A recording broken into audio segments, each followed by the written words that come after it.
Good morning. Welcome to Biking Preparedness. I am Pastor Joe Fox.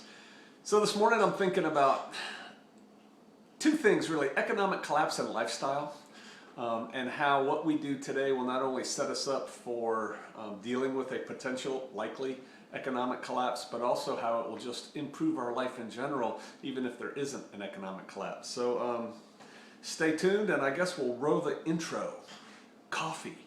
You like my cool cup? Ooh. Hey, we're back.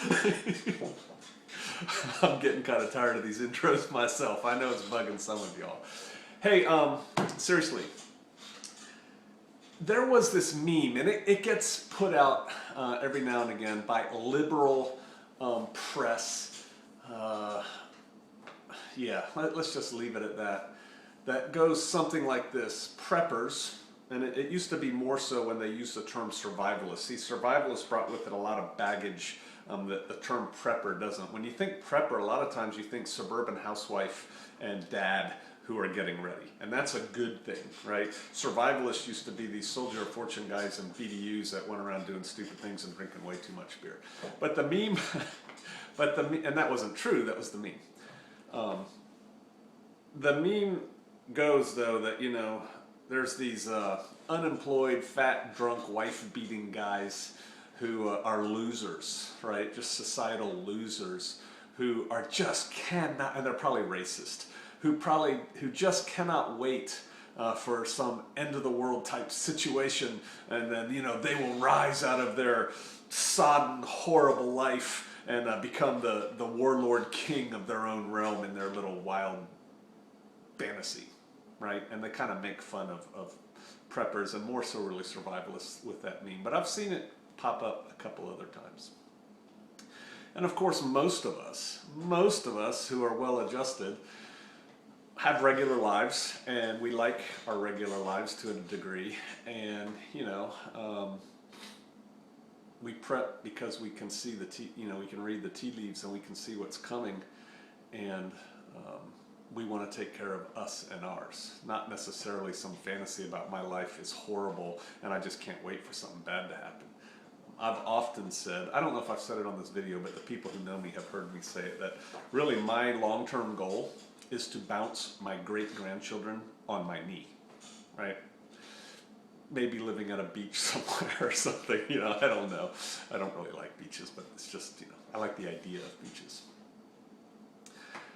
But then I got to thinking, there are people, maybe you're one of them, or to a degree, right? Because nobody is all one thing. We're all like parts of a spectrum of things. And I'm in this degree where, you know, if there was an economic collapse, or if there was an EMP that would then freeze everything that would lead to an economic collapse, you know, life might be a little better, simpler. You know, I wouldn't have to get up, now I'm just paraphrasing here, I wouldn't have to get up at 6 in the morning, stumble out to my car, drive to my, you know, 8 to 4, 8 to 5 job that I don't really like, come home, you know, have some supper, have a couple beers, watch some TV, go to bed, do it all again, live for the weekend, which all I do is spend the money I don't have on things I don't need, you know, I would just like to live more deliberately. Right, you know, and that economic collapse would allow me to do that. Things like that. So I got to thinking. A couple things that you may consider, like, and this is in no particular order. It's not like I have notes here. I have a napkin, right? Speaking of which, stand by.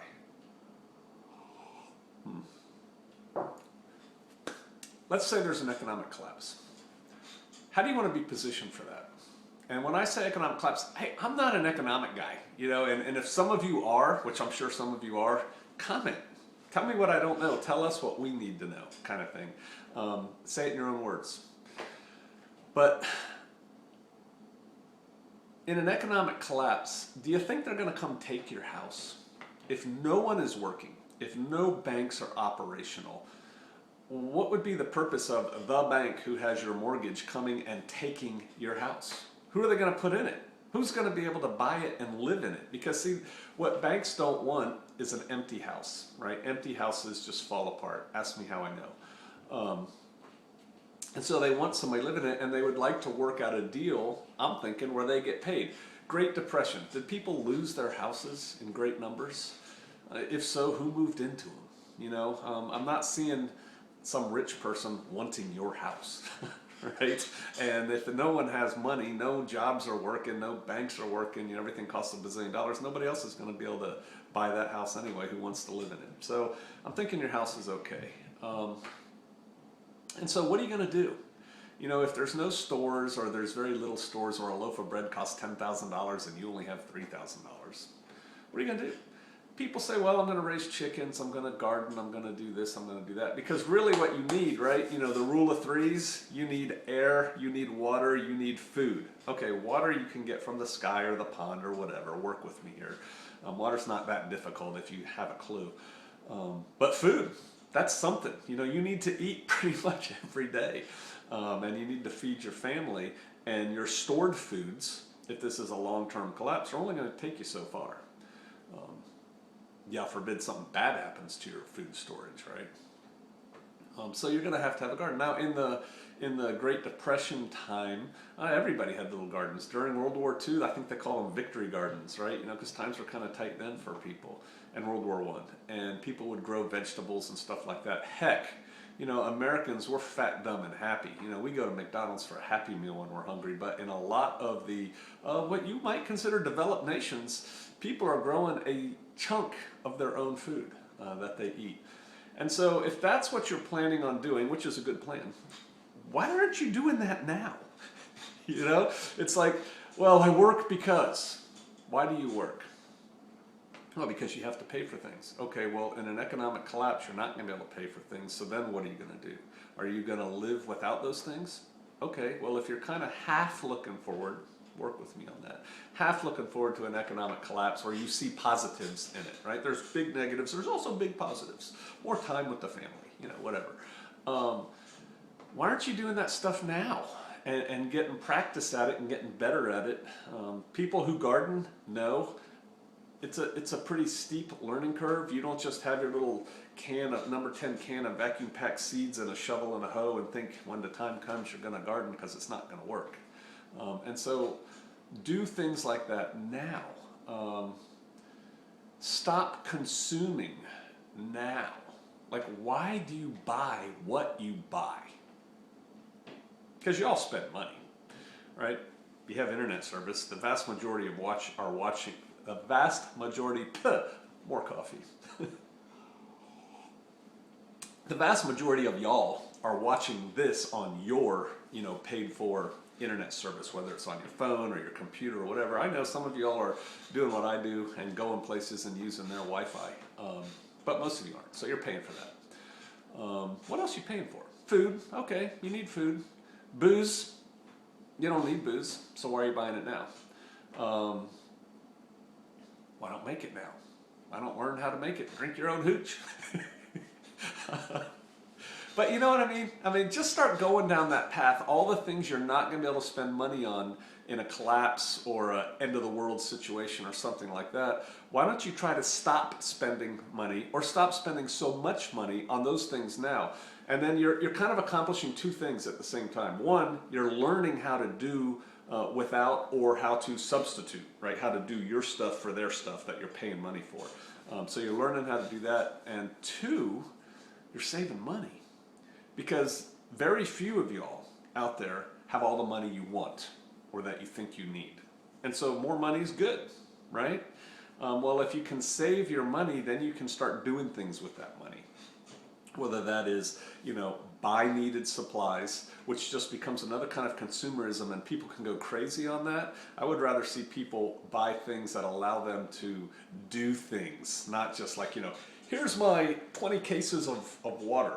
Okay, I'd rather see you buy a Brita water filter and a big pot and a tripod, or make one that you can boil water outside, you know, in your yard, and then start working on wood that you're going to burn, or build a rocket stove, you know, to boil the water efficiently with a little bit of wood, that kind of thing. Because the whole prepper industry is a huge consumerist thing, right? I mean, heck, I advertise gear on this site too, and you know, think about that.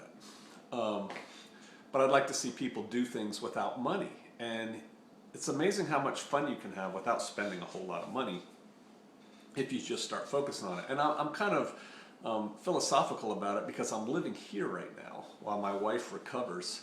And there are aspects of it I really like. You know, I like unlimited hot water that I don't have to carry and boil and stuff like that. I like being able to just turn up the heat or turn down the heat with a button instead of going out and carrying more wood in that then I have to replace by chopping, dragging, stacking, you know, that kind of thing. I mean, I'll admit I like those things.